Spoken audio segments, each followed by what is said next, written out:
Salut tout le monde, bienvenue dans un autre podcast. Il y a quelques épisodes, peut-être une dizaine d'épisodes de ça, on avait reçu Patrick du blog L'Historien Nomade, Nomade Historian, parce que ton blog j'allais dire, il est bilingue, c'est-à-dire que si tu traduis pas mot à mot les trucs que tu fais, mais il y a des articles en anglais et en français. Puis on avait Exact. invité les gens à aller voir suite au podcast qu'on avait fait sur le livre. Qui avait fait pas mal jaser. Entre autres, ça avait été repris par Steve Bannon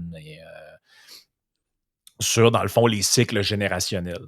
Et puis, on avait parlé de ça. Ça avait été c'est de Fort. Là, le titre du livre, à brûle pour point, The m'échappe. Là, Fourth Turning. The Fort Turning, j'allais dire The Fort Ouais. Wave. Je suis trop imbriqué dans chez ça, c'est les séquelles de la pandémie. Tu sais, Exactement. tout se transforme en vague. On compte en vague maintenant. Ouais. Fait que c'est ça. Puis ça avait été quand même un bon podcast. Les rebounds de ça avaient été bons.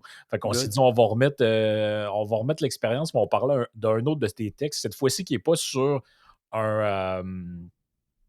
Qui n'est pas sur un livre comme tel, mais même si tu parles d'une sociologue dans le livre dans l'article qui est intéressant, mais c'est ça, je vais partager l'écran. C'est pas parti d'un livre, effectivement. Ouais. C'est Ce ça, je vais texte-là. partager l'écran pour les auditeurs. Donc, les gens voient, ceux qui sont en vidéo, voient le blog ici de Nomad Historian, là, ta section franco. La Euh, section franco, exact. Donc, la page principale, généralement, je laisse les textes anglophones, puis j'ai un lien, l'historien nomade, où il y a là que les textes en français.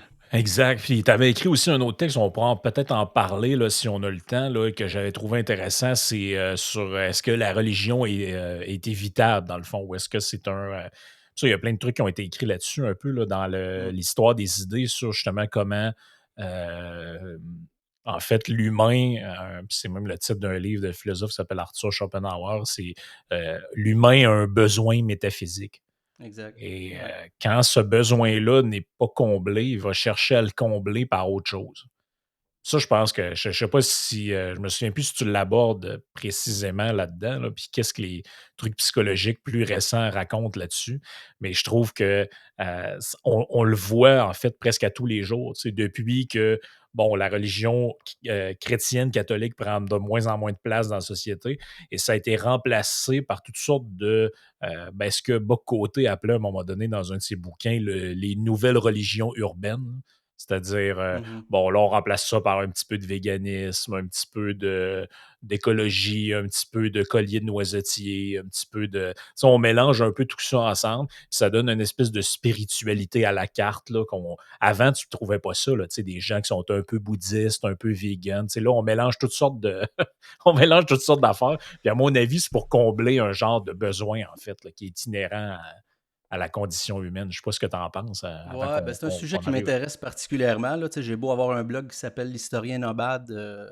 J'essaie d'explorer des sujets de façon multidisciplinaire. Là. J'ai toujours une trame de fond qui est l'histoire, essayer de lier le passé au présent, mais c'est sûr que je m'appuie sur toutes sortes de disciplines. Tu sais, dernièrement, j'ai lu un gars que j'apprécie particulièrement aux États-Unis, là, qui est psychologue plus de formation, là, mais qui parle beaucoup là, de ces notions-là, là, tu sais, des bases de la moralité et comment. Tu sais, on aime à penser qu'on est des êtres très, très, très pragmatiques et très rationnels et on voit le monde toujours de façon rationnelle avec des données et tout. Mais en fait, on est des êtres qui sont drivés par, pour utiliser l'anglicisme, par des histoires. The Righteous Mind, exactement. Ouais, c'est Jonathan ça. Haidt. Ça, c'est une lecture que je suggère fortement. D'ailleurs, pour ceux qui sont moins à l'aise en anglais, il est sûrement traduit en français. Là. Un excellent livre qui a fait référence un peu sur le sujet. Il est moins connu, Jonathan Haidt, parce que c'est pas quelqu'un qui est très... tu sais, c'est pas un Jordan Peterson là, qui aime ça mettre des vidéos YouTube ou qui est sur Twitter et tout ça. Là. Il est moins connu. Ouais, Mais il est moins spectaculaire, si on peut moins dire, mais spectaculaire, ouais. ouais, mais il a écrit des livres très intéressants. Fait qu'effectivement, si on revient à ta question initiale, la religion, tu sais, je veux dire, on peut appeler ça la religion, la spiritualité et tout ça, mais l'être humain, fondamentalement, a besoin de se raconter des histoires et tout ça, et c'est des narratifs qui font que ça nous orientent dans le monde, puis qui vont nous aider à avoir une certaine hiérarchie de valeurs, Ouais. etc. Donc, c'est des sujets qui m'intéressent. J'ai un autre texte qui s'appelle Science is Downstream from Values, où je parle un peu de ça, où je dis que depuis 2 ans, on dirait on suit la science, on suit la science. C'est un peu Oui. une fausseté de dire ça. Non, on a des valeurs, on a mis la sécurité et certaines valeurs devant les autres, Mhm. et on s'appuie sur des trucs scientifiques, mais je veux dire, la science, c'est pas en soi bon, je vois que tu défiles Ouais, c'était un pour autre. montrer, parce que tu me dis, tu as écrit un autre article dans le genre, fait que je Ouais, montre un ok. peu aux gens ce qu'ils peuvent voir comme contenu, mais ouais, c'est un sujet qui est vrai, c'est un sujet qui est vraiment intéressant. Puis en plus, l'usage, ça, je me rappelle, c'est une réflexion qui m'est venue quand même très tôt dans la pandémie, c'est qu'en fait, ben, premièrement, la science, ça n'existe pas. Non. Je pense que tout le monde qui a un minimum de base en sciences ou en philosophie ou même en sociologie comprend ça. Tu sais, qu'est-ce qui relie ensemble la physique, la chimie, l'histoire? Ça, c'est un débat qui date de très longtemps là, dans ce Ouais. qu'on appelle l'épistémologie. Là. C'est est-ce que il existe une telle chose que la science qui aurait une méthode qui ferait qu'on pourrait dire ça c'est de la science, ça c'est pas de la science. Finalement, ben, il y a eu toutes sortes de tentatives de dire finalement le modèle scientifique, mettons par excellence, ça va être la matrice. Ça va être la matrice méthodologique de la physique, par exemple. Là, ils vont dire ouais, mais c'est très peu applicable dans d'autres sciences qui pourtant peuvent être très factuelles, comme l'histoire, justement. Mhm. Donc, en fait, c'est un débat un peu sans fin. Donc, il n'existe pas une telle chose que la science. Non, non, c'est un Ça, c'est processus en fait, il y a une démarche qui peut être plus ou scientifique. moins Ouais. scientifique, mais il n'y a pas de la science. Puis très tôt, je me suis aperçu en fait que c'était utilisé comme un argument d'autorité qui ressemblait en fait à peu près à Monsieur le curé a dit que, donc ça va être ça. Tu sais. Ben, juste la façon de le C'est- dire, ça démontre, de dire la science comme dire l'Église avec un grand E ou la Bible, c'est juste dans la façon d'aborder le terme, c'est assez particulier, c'est assez révélateur de comment on voit les choses. Oui, Euh, absolument. Puis, tu sais, ça a été, je pense, un peu caricatural, c'est-à-dire que, tu sais, on nous disait, bon, ou le fameux selon des experts. mm, Là, ou selon, non, attends un peu, selon les experts. Selon les experts, telle affaire. Puis là, tu te dis, mais en fait, il existe jamais rien de tel qu'une espèce de consensus permanent en science. Il peut y avoir des consensus momentanés qui sont des espèces de paradigmes scientifiques, mais sur des questions précises, c'est quand même très rare que tu vas avoir quelque chose, à moins que tu ailles dans des affaires très, très basiques comme, je sais pas, l'eau bout à 100 degrés ou les éléments du tableau périodique. Mais c'est quand même très rare que tu vas réussir à trouver ouais. 150 scientifiques, que tu les mets autour d'une table et ils vont tous te dire oui, surtout en plus pour des choses qui Des phénomènes très complexes, là, je veux dire, des personne ne phénomènes. peut individuellement être capable de gérer. Je veux dire, tu peux avoir un virologue qui est très, très, très euh, knowledgeable ou qui est très, très, très expert dans un sujet, mais ça lui donne pas une vision holistique de la vie en société, de l'économie, Non, des relations sociales, etc. C'est ça qui était ouais, un ouais, peu absolument. choquant dernièrement. Euh, je veux dire, à la fois, les gens disaient, ils sont là à défendre la démocratie et tout ça, mais on s'appuie sur quelques personnes qui ont une vérité descendue et nous la communiquent et il faut l'appliquer. Et tous ceux qui ne l'appliquent pas, ben, c'est ça, on va aller en enfer finalement. Je veux dire, tu reviens au même Ouais, tu sais, absolument. Là, tu reviens un peu à une espèce de. En fait, de liturgie. C'est oui, ça. la liturgie, puis les gestes aussi qu'on est appelé à poser, qui ressemblent Ouais, à un moment donné justement plutôt à des simagrées liturgiques. Puis à des. En fait, ouais, tu te dis à un moment donné, il y a des gestes qu'on nous demandait de faire, que tu te demandes en fait si la fonction de ça n'est pas plutôt symbolique. En fait, tu as l'impression d'allumer un lampion. Là. Tu te ouais. dis, bon, OK, je rentre dans un commerce, je suis seul dans le commerce, là, il faut que je me mette de l'eau dans les mains, euh, alcoolisé. Pourquoi exactement? Là? Qu'est-ce que je fais? Là? Ça fait 2 ans qu'on sait qu'il n'y a pas de transmission vers les surfaces, il faut que je le fasse pareil, je suis seul. Bon, OK. Finalement, tu te dis, Je ne veux il y a, pas il y a- exagérer en disant que c'est un acte de foi, mais jusqu'à un certain point, ça l'est. Tout le oui, monde est oui. plus ou moins conscient de dire, bon, OK, le masque. OK, peut-être ça a une efficacité X de 5, 10, 15% ou je sais pas trop quoi. Collectivement, on se dit, ben, si on le fait tous, tu sais, il y a un acte de foi quand même là-dedans, là. On l'accepte, on le fait, puis Ouais, ben, tu le vois un peu avec, c'est... tu vois que ça devient en fait un peu, quelque chose de religieux quand on présuppose que pour que quelque chose fonctionne, il faut que tout le monde le fasse. Et là, ce Tout à qui est ce fait, qui ouais, ouais. ce qui est en fait, ce qui est en fait complètement contraire à tu sais, c'est comme dire, parce qu'au début, tu sais, on avait toutes sortes de comparaisons débiles du genre le masque, c'est comme une ceinture de sécurité. Puis là, tu dis: «Ouais, mais ma ceinture, moi, j'ai juste besoin de mettre la mienne pour pas me tuer si je fais un accident. J'ai pas besoin que tous les autres automobilistes du parc automobile mettent la sienne». Tu sais, je comprends pas vos exemples Mhm, ou tu sais, moi, quand j'étais petit, puis on m'a vacciné pour le tétanos, je me suis jamais dit qu'il fallait que tout le monde autour de moi l'ait et que si jamais je me mets un clou rouillé dans le pied, je le pognerais pas. Tu sais, il y a quelque chose là-dedans qui était de l'ordre du délire un peu. Là. Et bref, ouais. justement, parlant de délire, ça nous amène à ce que tu as appelé dans ton texte auquel on voulait venir aujourd'hui, Ouais, on qui parlera est pas que de COVID, hein, on s'était promis de pas parler que de non, c'est ça, COVID. exact. Qui est la grande illusion. Tiens, je pense que je vais le mettre comme ça permet mieux aux gens de voir et de nous voir en même temps. Donc, ça commence un peu, l'élément déclencheur de ça, c'est une déclaration en fait, une motion, je pense, du Bloc québécois. Ouais, c'est ça qui m'a allumé sur le Qui, sujet, ouais. c'est ça qui t'a allumé sur le chat parce que eux dans le fond, bon, je résume, tu pourras rentrer dans les détails après, puis c'est bien illustré par le tableau qui est là. C'est que, bon, le Québec, grosso modo, avait une part dans les années 60, 70, début 70. On n'était pas loin d'à 29-30 de la population. Et là, ce qu'on voit, c'est que même, puis j'ai vu des projections là-dessus, ce qu'on dit, c'est que d'ici 2030, on va être à peu près 20 de la population canadienne. Puis là, c'est des chiffres arrondis. Là. Si c'est Mhm. 19,7, venez pas m'écrire pour me dire que c'est 19,7, c'est pas 20. Là.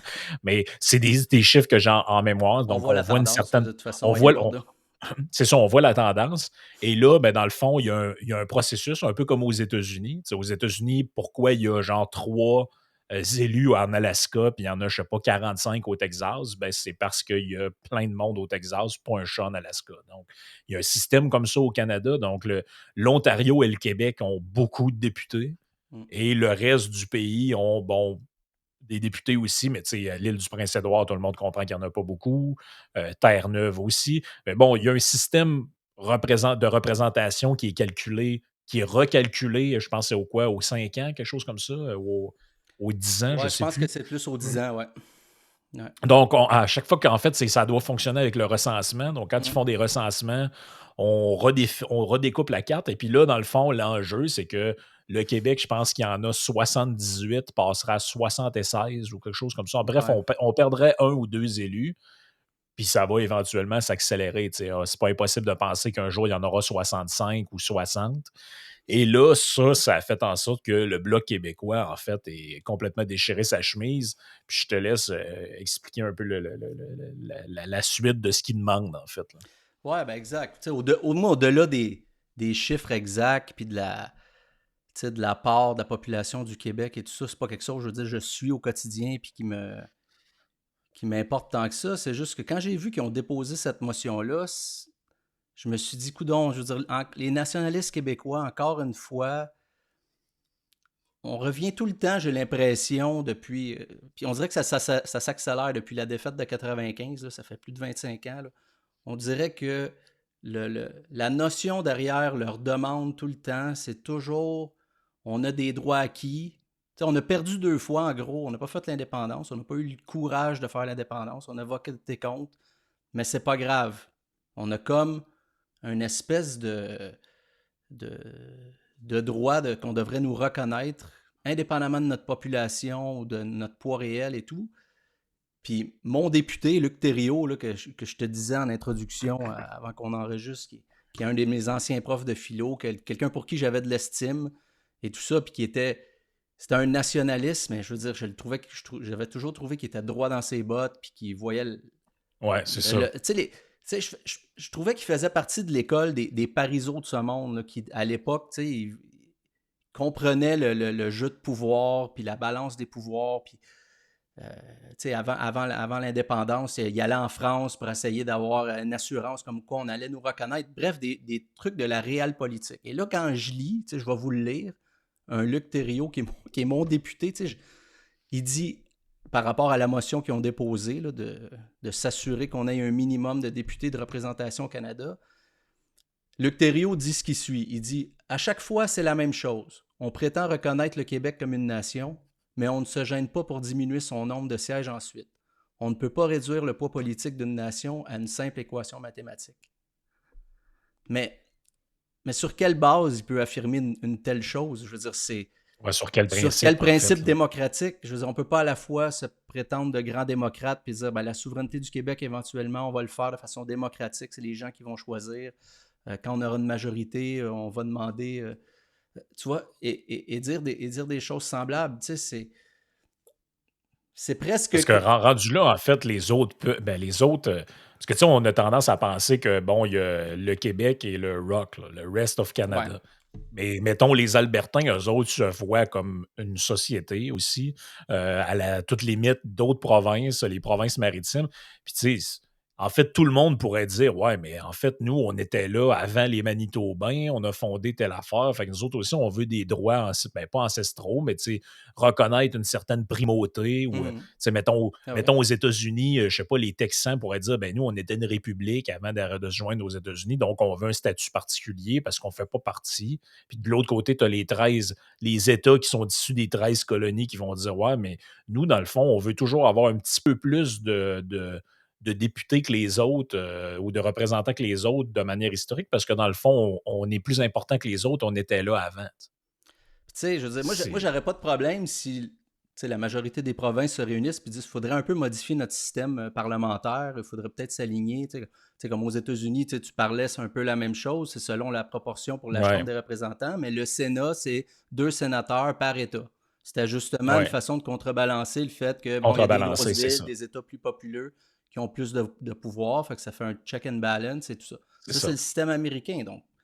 Mais, je veux dire, peut-on au moins fonctionner dans un système, ben, le système actuel, qu'on le respecte tout simplement, tu sais. Fait que, tu sais, c'est parti un peu de ça. Puis après, tu sais, j'avais fait une lecture dans les dernières années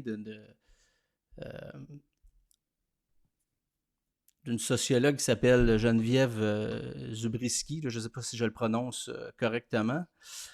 Et puis, elle parle beaucoup tu sais, du nationalisme tu sais, plus ancré dans la religion au Québec qu'on a connu, là, surtout la Ouais, ouais, ouais. période post-patriote là, qu'on appelle Ben, ultramontaine, là. Lionel Les Groux, Lionel Henri Groux Bourassa, ouais. de ce monde et tout ça, ou tu sais, les Canadiens français, dans l'idéal catholique, étaient quasiment comme un peuple choisi. Tu sais, bon, je caricature un Ouais, peu, là, je force un peu le trait, ouais, mais ouais.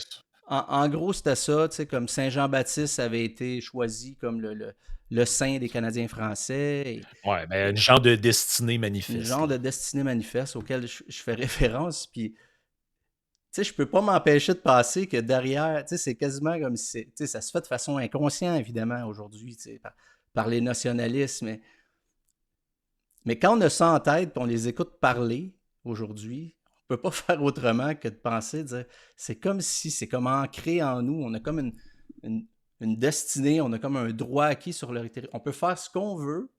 Tu sais, je montre des chiffres où, euh, je veux dire, on a de la difficulté à attirer du monde sur notre territoire. On a un déficit de migration interprovinciale depuis des décennies. Euh, on est la province qui veut le moins d'immigrants parmi, en tout cas, une des, Ouais, ouais. une des provinces les plus réticentes à l'immigration. Donc, forcément, ça a un impact sur notre population sur le territoire. Ben Tu oui, sais, c'est ça. C'est qu'en plus, derrière tout ça, il y a jamais de réflexion à savoir pourquoi le poids démographique est en déclin. c'est ça. Pourquoi Là, on tu te retient pas dis, notre bon, monde? OK, c'est ça. Pourquoi il y a un déficit interprovincial? Pourquoi les gens veulent pas. Puis là, en fait, je suis pas mal sûr que si on parlait de ça avec le député en question, il nous dirait, ben, c'est à cause de la langue. Là, tu te dis, OK, Peut-être. mais encore, tu sais, est-ce que la langue, c'est un facteur, certes, mais il y en a il y a des millions de personnes qui parlent en français sur Terre qui nous demandent qu'à immigrer ici, là. Mhm. Tout à Donc, fait. tu sais, Ah c'est ouais. donc, tu sais, le bassin, c'est pas comme s'il y avait pas un bassin important, là, tu sais, les Haïtiens, tous les pays francophones d'Afrique, tu sais, c'est même certains Européens.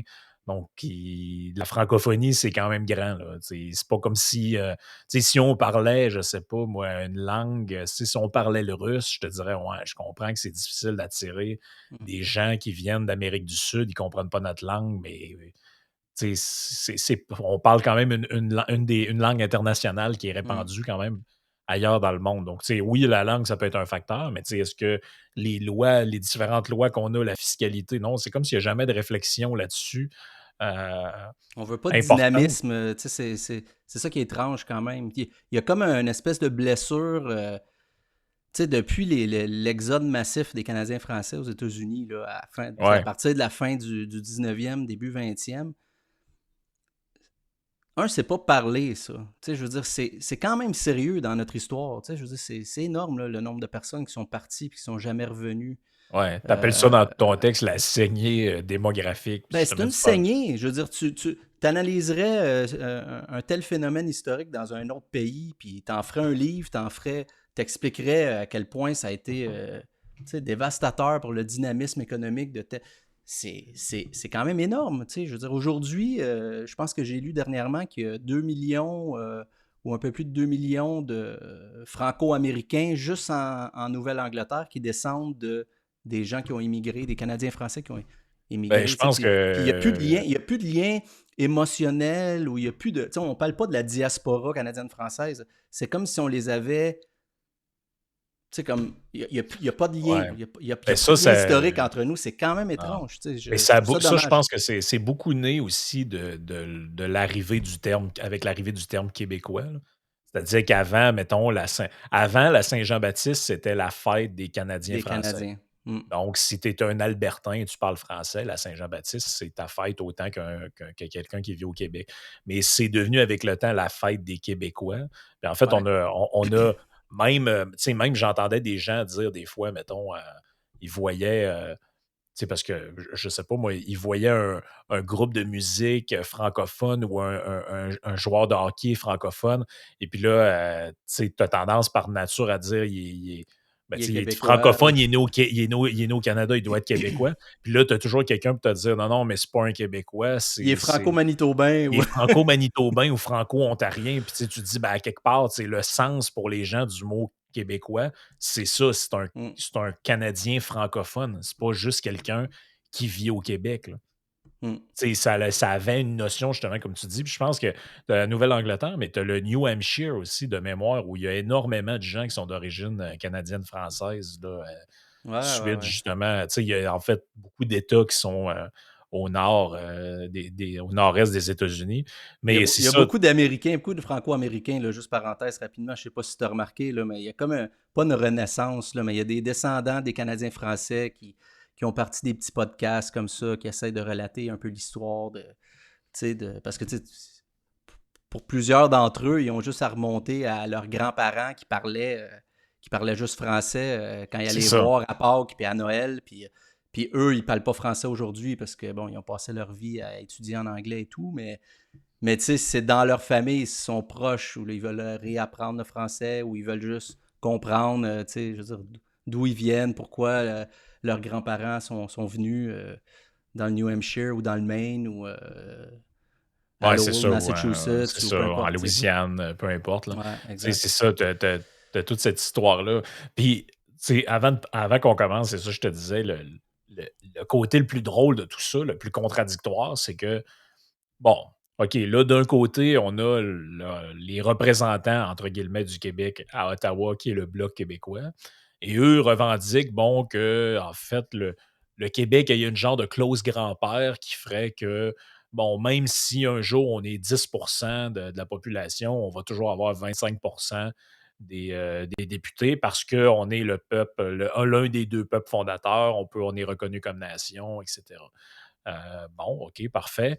Et de l'autre côté, à peu près au même moment, à quelques semaines d'intervalle, tu avais le Parti québécois qui, lui, disait, en fait, exigeait du gouvernement qu'il réactualise une de ses vieilles promesses, parce qu'en fait, c'est une promesse d'à peu près tous les partis politiques jusqu'au jour où ils sont élus, de réformer le mode de scrutin pour que un parti comme le Parti québécois, qui fait maintenant 8, 10, 12% des voix, ne disparaisse pas de la carte électorale et ait au moins 10-12% des députés, parce que c'est pas démocratique ben ça, d'avoir 40% des voix et 80% des députés. Il faudrait que ce soit proportionnel, il faudrait que ce soit... Et là, je me disais, mais est-ce qu'ils se rendent compte de l'absurdité de ce qu'ils racontent? Parce qu'en réalité, qu'est-ce qui va arriver si le Canada donne cette clause-là au Québec ou garantit cette clause-là? Ben, les autres provinces vont dire, hey, écoutez, là, on est rendu 35% de la population, mettons, dans telle province, puis on a 22% ou 25% des, euh, des représentants sur notre territoire, puis le Québec, qui est 15% de la population maintenant, a 25%. Ils vont Ouais. arriver avec exactement les mêmes C'est une arguments. Ils vont garantie dire, de guerre interprovinciale. Bon, tout le c'est monde clair. voit tout le monde voit le problème là-dedans, mais eux n'ont pas l'air de s'en rendre compte. Ça, Mm. c'est particulier. Mais je ne sais pas si c'est une réflexion qui t'habitait en écrivant ça, mais moi, en fait, j'en avais déjà parlé dans un autre podcast de ça. C'est en fait que le Québec est très certainement l'une des provinces qui a le plus d'hostilité envers les revendications de groupes minoritaires. C'est-à-dire, on va être très frileux à tout ce qu'on a. Ici, on a fait toute une histoire avec les accommodements raisonnables. On considère que le bien de la société, entre guillemets, est plus important que les droits individuels de porter des symboles religieux et autres. Mais c'est drôle parce que ce comportement-là de minorité qui demande des droits préférentiels par rapport à une majorité, c'est presque nous qui l'avons inventé dans la Mm. Confédération dans le Canada, parce que c'est notre comportement depuis toujours d'exiger des spécificités. Il n'y a aucune autre province qui exige du fédéral depuis tout ce temps-là d'être reconnue comme nation, d'avoir un siège à côté du pays, à l'UNESCO ou à l'ONU, je ne sais plus trop. Mm. Et en fait, on a des revendications historiques qui découlent de notre statut de minorité, mais à l'intérieur de notre propre société, on dirait on est très peu tolérant envers les autres revendications des minorités, Ben, que ce soit celles des Autochtones ou peu importe.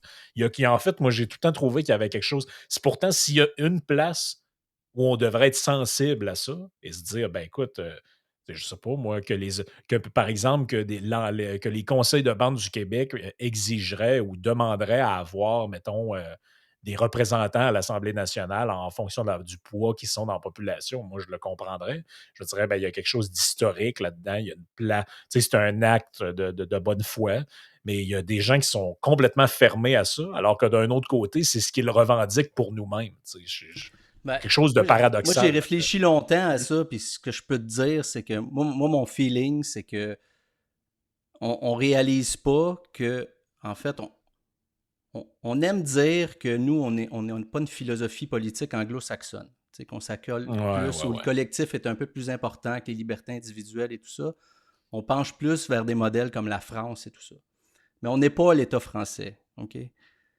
Et d'un autre côté, étrangement, puis on n'arrive pas à le reconnaître, c'est que si on est capable d'avoir toutes ces discussions-là de façon calme et posée, tu sais, je veux dire, on n'a jamais rentré en guerre physique là, avec le reste du Canada. Hein, je veux dire, jusqu'à un certain point, je veux dire, c'est quand même très calme. Et que notre minorité dans le Canada bénéficie de la philosophie politique anglo-saxonne. Ouais, Tu ouais, ouais. comprends ce que je veux dire? Et on le perçoit pas comme ça. Aux États-Unis, c'est pareil. Puis en Angleterre, c'est pareil. On respecte Hmm. les minorités, puis c'est correct, il y a des échanges et tout, mais nous, on le voit pas comme ça. On est toujours devant, on agit toujours déjà comme si on avait notre propre État, tu sais. Et puis là, Ouais. on tape sur le Canada anglais en disant, ah, tu sais, c'est terrible. Ouais, mais c'est terrible. C'est peut-être terrible, mais je veux dire, 250 ans après la conquête, je veux dire, on gère encore notre système d'éducation, notre système de santé, la langue de travail au Québec, c'est toujours le français, à ce que je sache. Il n'y a personne qui nous empêche de créer, de faire de la musique, Ouais, de faire ouais, des ouais. films, d'écrire des livres, de, Puis de même aller gueuler dans le Parlement canadien qu'on veut plus. Et je veux dire, il y en a qui vont dire, ouais, ben, c'est une attitude de perdant. Ben, OK, mais je veux dire, on avait juste à le faire, l'indépendance, si on était sérieux. Moi, ma position, c'est que si indépendance il devait y avoir, on l'aurait déjà faite. Je veux dire, on l'aurait déjà faite. Aujourd'hui, je pense pas Ouais.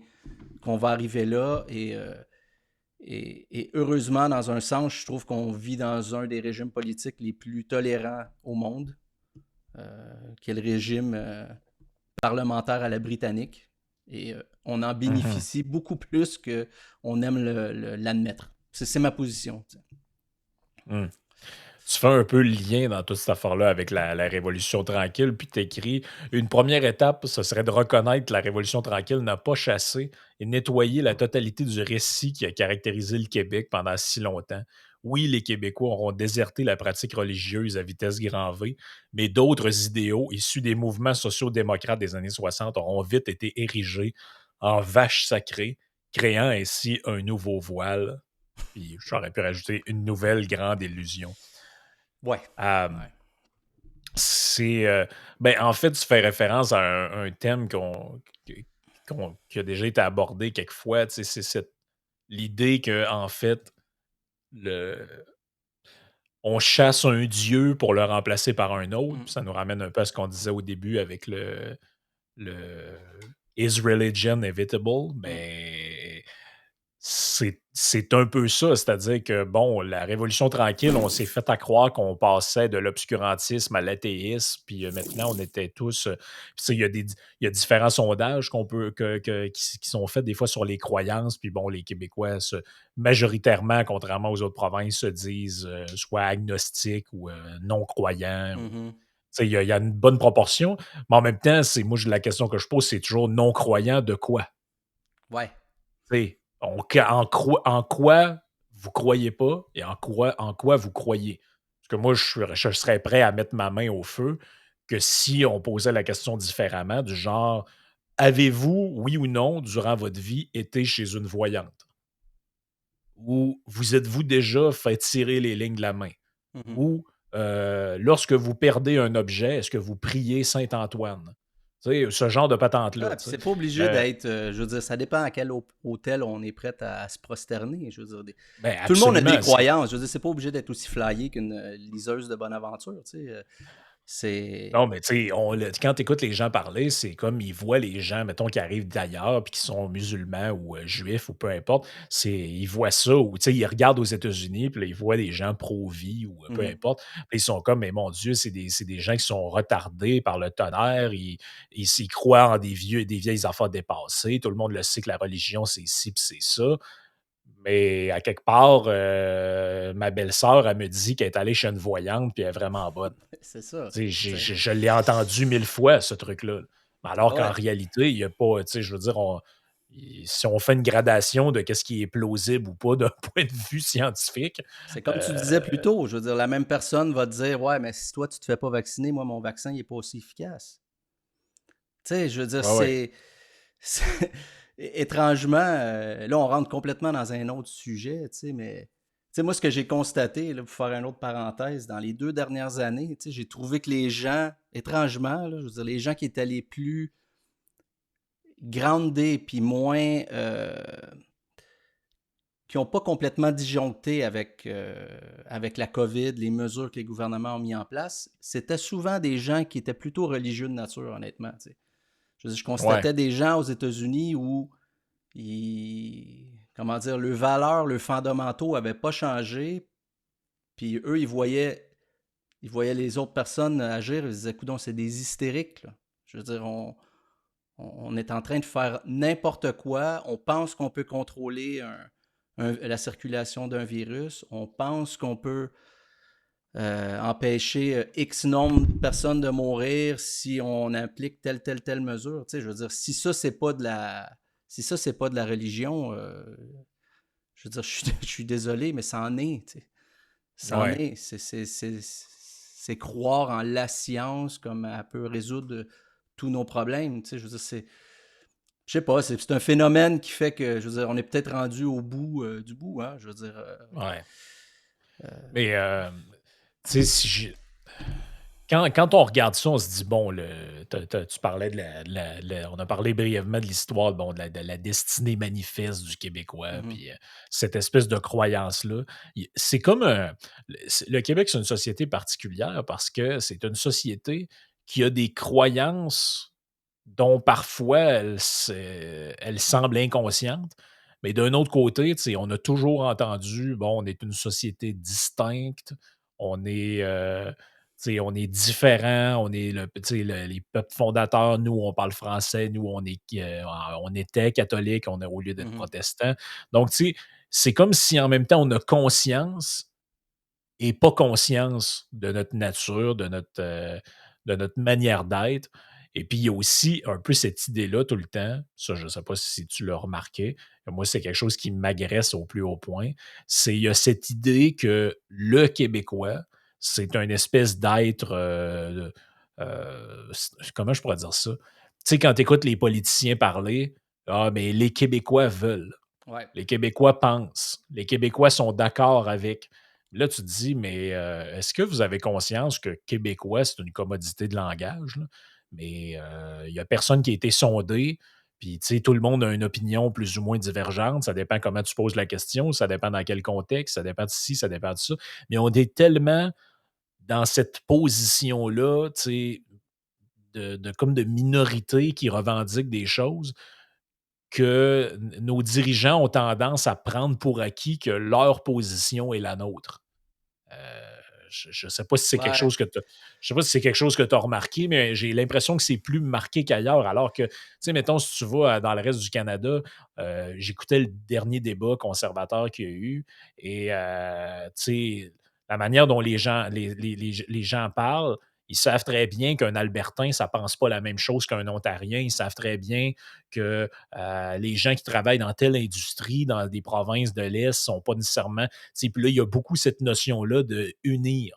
Ça fait beaucoup dans le discours. Il faut unir toutes les communautés, il faut unir tout le monde. Mhm. Mais nous, c'est comme si on part du principe qu'on l'est déjà uni. Alors que c'est pas le cas. Là.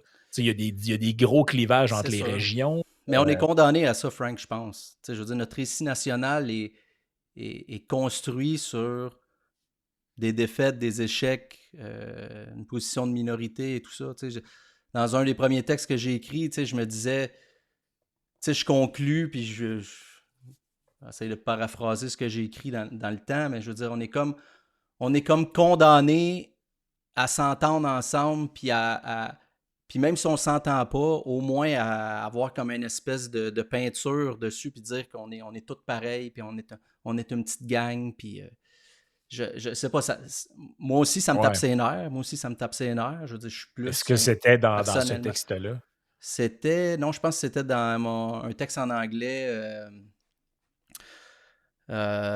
Distinct Society and COVID Response. Je pense que c'est celui du Ah, ouais, ouais, ouais, ouais, mois ouais. d'août l'année passée. Euh, Ben oui, ouais, tu vois, donc tu sais, j'ai l'impression que c'est comme notre, c'est comme un fardeau qu'on traîne. Tu sais, c'est comme si on pouvait, tu sais, je dis aussi dans le texte qu'on peut comme, c'est comme un, c'est un peu pour ça qu'on est consensuel. Tu sais, je parlais du consensus aussi. Moi, mon sentiment, c'est qu'on est un peuple très ouais, consensuel parce que inconsciemment, ça c'est ma position. Hein, je veux dire, moi, j'aime penser le Québec, essayer d'y réfléchir. Pourquoi on est de même, ça me fascine dans un sens. Là. Tu sais, je me suis dit, on est consensuel parce qu'on ne pourrait pas se permettre de ne pas l'être. Tu sais.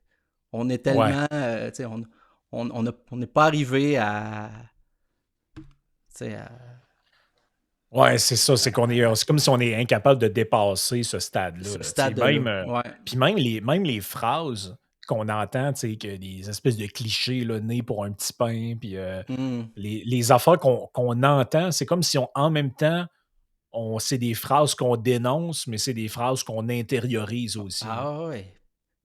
On a comme c'est ça, je te dis, on a une relation, là, comme amour-haine avec notre propre Ben nature, avec ouais. ce qu'on est, Et moi, je fête avec, tu sais, je veux dire, j'en fais partie, là. Je veux dire, faut que je. oui, Des fois, consciemment, je vais me dire, non, mais là, tu es en train encore de.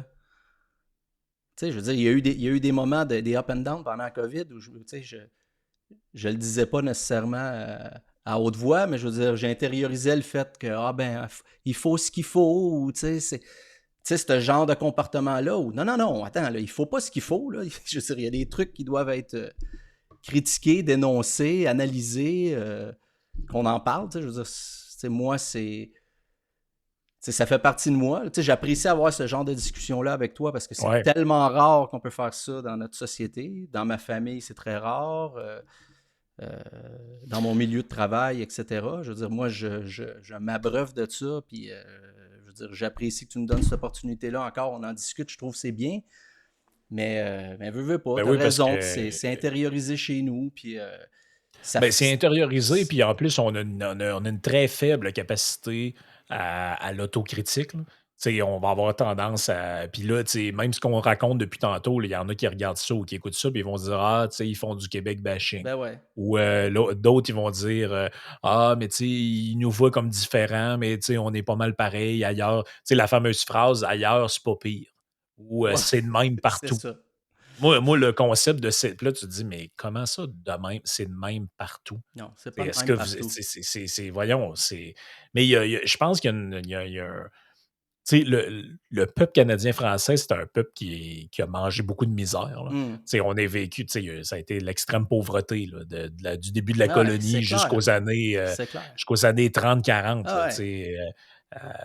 Donc, je pense qu'il y a il y a une forme, on a quelque chose dans notre culture qui est de l'ordre de quand on vit des difficultés et des problèmes, on a une facilité à comme rationaliser ça en se disant: «Ah, il faut ce qu'il faut, c'est de ouais. même», puis, un espèce de ben, ça, je sais pas si tu as déjà lu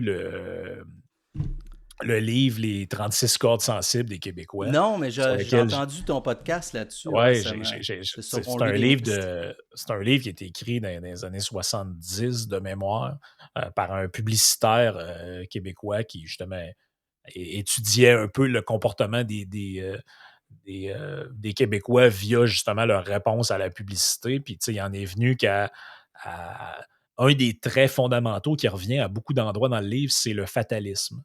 Tu sais, que en fait, ce qui est tu sais, on parle souvent, mettons, en politique, c'est le faut combattre le cynisme, mais c'est Hmm. pas le cynisme, c'est le fatalisme. Ouais, Puis ouais. ça, autant de gauche comme de droite, comme de centre, fédéraliste, souverainiste, on a tous quelque part, les Canadiens français et les Québécois, à l'intérieur de nous, l'idée que plus ça change, plus c'est Ouais, pareil. ouais. Plus, tu sais, on peut jamais vraiment transformer les choses. C'est On ça. peut. Puis ça, je pense que c'est un peu issu de la misère collective qu'il y a eu, là, tu sais, là, Hmm.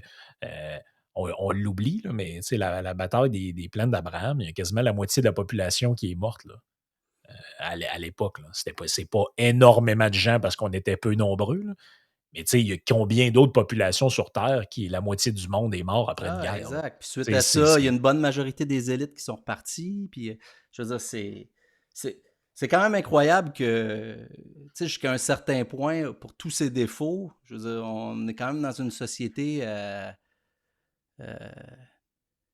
quand même relativement vibrante là, jusqu'à un certain point. Là. Je veux dire, ouais, ouais. je veux dire c'est quand même incroyable. Là. C'est comme si l'envers de la médaille, c'est que tu sais, notre résilience, j'ai ça utiliser ce mot-là, là, mais je veux dire, notre Mhm. résilience, notre capacité à laisser passer les coups, faire le dos rond. Il y a une tempête qui arrive, ah ouais, amène-la la tempête, au sens propre et au sens figuré.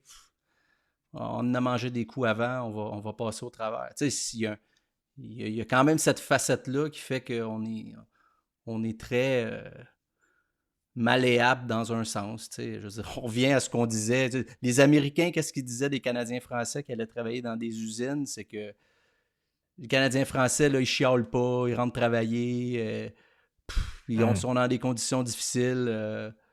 Tu sais, ils vont faire leur job, puis le dimanche, ils vont aller à la messe, puis ils vont prendre un coup le vendredi soir, puis ils sont en bas d'humeur pareil. Tu sais. Fait que, Ouais. bon, aujourd'hui, des Ouais, fois, on se plaint que c'est plus tout à fait le cas, là. Mais je veux ouais, dire, ben c'est ça. ça Les reste ce temps. qu'on a été, tu sais.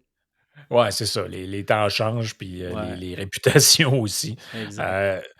Euh, ceux qui veulent te suivre sur ton blog, ils peuvent s'abonner. Dans le fond, c'est comme un genre d'infolette. On s'abonne à ça, puis on reçoit les articles par email. Exact, Euh, ouais. Donc, ceux qui sont intéressés, tapez dans Google The Nomad Historian ou sinon thenomadhistorian.substack.com, substack.com. Vous allez retrouver. Maintenant, ce qui est intéressant, c'est que Substack a développé une application pour iPhone. Il va y avoir bientôt une ouais, application sur Android. Fait que pour ceux qui ne veulent pas avoir, mettons, déjà qu'on reçoit beaucoup d'emails et ils ne veulent pas être pollués, ils peuvent faire une sélection comme quoi, s'ils sont abonnés à mon blog ou mon newsletter et à d'autres, ben, ils ont accès directement dans l'application. Là. Je l'ai moi-même. Moi, je suis abonné à plein d'auteurs, d'essayistes et tout ça que je suis sur Substack. c'est pas très connu au Québec encore comme plateforme. Non, pas Hein. encore, pas encore, mais je veux dire, il y a beaucoup de Canadiens et de Québécois qui écrivent sur Substack. Là. Je les vois passer. Tu peux faire des recherches Ouais, ouais, ouais. par région géographique, si tu veux. Là. Mais ça commence à prendre énormément de place, surtout dans le contexte actuel. Tu sais, Substack, ils ont été très, euh, comment je pourrais dire, très, très vocaux, puis ils ont dit que, tu sais, ils voulaient pas censurer personne. Ils ont invité des journalistes puis des auteurs qui avaient eu des difficultés ailleurs de venir chez eux. Euh, Ils veulent pas de publicité. Ils veulent vraiment, en fait, être l'intermédiaire entre des auteurs et des lecteurs qui sont intéressés et les mettre ensemble. Ils veulent pas mettre d'algorithme, ils veulent pas. Ça fait du bien là, parce que comme ça, tu as vraiment une relation avec tes lecteurs. Euh, Puis tu sais, c'est pas une plateforme où ben, j'ai 10 000 followers, mais tout le monde a cliqué, tout ça. C'est pas ça le but. Là, je veux dire, souvent, Ouais, je veux dire, moi, j'ai des gens qui vont m'écrire en privé ou qui vont écrire des commentaires directement au bas de mes textes. C'est ce que tu peux faire. Là, tu peux liker un ouais, ouais. texte, tu peux mettre des commentaires. Certains ne veulent pas que leurs commentaires soient vus par tous, donc ils vont envoyer des messages en privé, soit par email et tout ça. Donc, c'est un peu ce que je souhaitais. Je veux dire, c'est pour ça que à l'époque, je me disais, euh, je souhaitais écrire, puis de partager des lectures et faire comme une espèce de, pas un groupe de lecture de non-fiction, mais de textes Ah, comme c'est ça, ça, mais c'est que tu veux partager tes réflexions, tes idées, mais tu veux pas non plus faire la pute pour un journal. non, puis Tu sais, qui va je te veux dire, échanger, puis je veux que tu les sais, autres tu sais, me challenge à la limite, me suggèrent une autre lecture ou quoi que ce soit, tu sais, c'est un peu ça l'idée. Là. Fait que ça m'a permis, en tout cas, c'est assez. Je suis assez content d'avoir choisi cette plateforme-là parce que je vois qu'ils investissent pas mal. Ils bénéficient. En fait, la seule façon qu'ils se financent, eux, c'est que ceux qui ont des publications payantes, ouais, ils euh, prennent une cote ils là-dessus. prennent une cote là-dessus, puis c'est raisonnable. Bon, moi, jusqu'à maintenant, c'est pas payant. Là. Je veux dire, j'ai pas envisagé ça pour l'instant. Je suis parti de zéro. J'avais pas de followers en Twitter ou sur Facebook vraiment. Là, je veux dire, C'est ça, donc je me tu crées bâtis. tranquillement une crowd là-dessus. Exact. Puis ben, les gens qui nous ont écoutés ont vu un peu quel genre de contenu là, que tu publies. Peut-être en terminant, as-tu quelque chose sur lequel tu travailles, que tu peux nous donner un avant-goût ou quelque chose que tu t'es dit, ça, je veux vraiment écrire là-dessus, puis que qu'on risque de voir ça apparaître dans les prochaines semaines, mois ou. Ouais, ben tu sais, j'ai une trame où tu sais, je m'intéresse beaucoup au cycle historique, au cycle générationnel et tout ça, comme on a parlé. Donc, ça, c'est quelque chose qui va revenir jusqu'à un certain point. Là. D'ailleurs, le texte que j'ai publié cette semaine parle de la génération X. Euh, une génération qui est un peu oubliée dans un sens, là, où on parle toujours des boomers, puis là, on skip les X, puis on parle des milléniaux qui s'en viennent, puis qui vont prendre. Ouais, Tu sais, c'est classique, là, je veux dire, c'est l'archétype même de cette génération-là. Il ouais, s'était c'est ça. passé la même chose avec la Lost Generation. Pendant la dernière crise en Deuxième Guerre mondiale, c'était pareil. Sinon, je pense que j'aime ça faire aussi des histoires comparatives un peu. Là. J'ai lu beaucoup dernièrement, puis c'était lié à mon voyage que j'ai fait dernièrement dans le sud des États-Unis. Un livre qui est super intéressant sur les Comanches, là, les Autochtones de cette région-là. Puis j'aime ça comparer un peu les relations, par exemple, que les premiers colons américains, la relation qu'ils ont eue avec eux comparativement à nous et tout ça. Fait que ça se peut que là, j'ai ça en tête, là, peut-être faire quelques textes là-dessus, un peu d'histoire comparative sur cette époque-là qui est quand même fascinante et qu'on ne parle pas assez, à mon avis. Puis qui explique en partie ce qu'on est. Là. Je veux dire, ça revient un peu. La façon qu'on a eu des relations avec les Premières Nations définit pas mal comment on est aujourd'hui. Là. Je veux dire, rapidement, là, juste pour dire, je veux dire, notre aspect consensuel et notre peu d'intérêt pour la politique en général et tout ça, c'est très. C'est un peu comme les Premières Nations dans un sens, c'est-à-dire que c'est une espèce de transmission du savoir qui est plus à l'oral, se raconter des histoires plutôt que... Je veux dire, on n'est pas un peuple très littéraire, là, je veux dire, même si on a des bons auteurs et tout ça, je veux dire, c'est pas ce qui nous caractérise. Je veux dire, ça peut choquer les gens, puis... mais c'est quand même un fait, là. Je veux dire, quand tu compares à d'autres peuples, je veux dire, j'ai vécu 4 ans en France, je veux dire, la différence est marquante. Je veux dire, c'est frappant. Autant à l'écrit qu'à l'oral. Là, ouais, c'est sûr ouais. C'est 2 cultures politiques complètement différentes. Tu vois, dans le livre dont je parlais sur les 36 cordes sensibles, un des points fondamentaux aussi, c'est les origines terriennes. Et ça, c'est très marqué. Là, je veux dire, si tu vas en France ou en Angleterre ou dans ce qu'on appelle le vieux monde, les gens ne sont pas tous originaires il n'y a pas si longtemps que ça d'un agriculteur. Issus de la terre, c'est ça. Ce qui est le cas de la majorité des gens aujourd'hui. Ils ont tous un grand-parent, ou si ce n'est pas votre grand-parent, c'est votre arrière-grand-parent qui était un agriculteur. Là. Ou un fermier, ou un bûcheron. C'est ou un minimum, il y avait un shack dans le bois, quelque part, même s'il vivait en ville. C'est ça, exact. Donc, c'est les origines populaires, comme on dit. Ouais. Hey, on a déjà fait quand même un bon bout, ça fait le tour pas mal. J'invite les gens qui veulent te suivre à aller sur ton blog. On a mis plusieurs fois à l'écran, ils vont être capables de le retrouver. Sinon, l'application aussi de Substack qu'ils peuvent trouver ceux qui sont sur un appareil Apple. Ceux qui sont sur Android, si vous voulez. Ça s'en vient. Ça s'en vient. Puis en attendant, vivez les conséquences d'être pauvre. Fait que, c'est toi qui le dis, c'est pas moi. C'est une blague. Je vais recevoir des messages d'insultes encore. J'ai un Android, puis je fais 100 000 par année, tout ça. C'est ça. Il faut bien taquiner un peu. Il faut bien s'amuser un peu. Il faut bien s'amuser un peu. Fait que, écoute, on remet ça aussitôt que tu auras quelque chose que tu veux jaser, puis c'est toujours bien plaisant. Avec plaisir. Salut tout le monde. Salut tout le monde.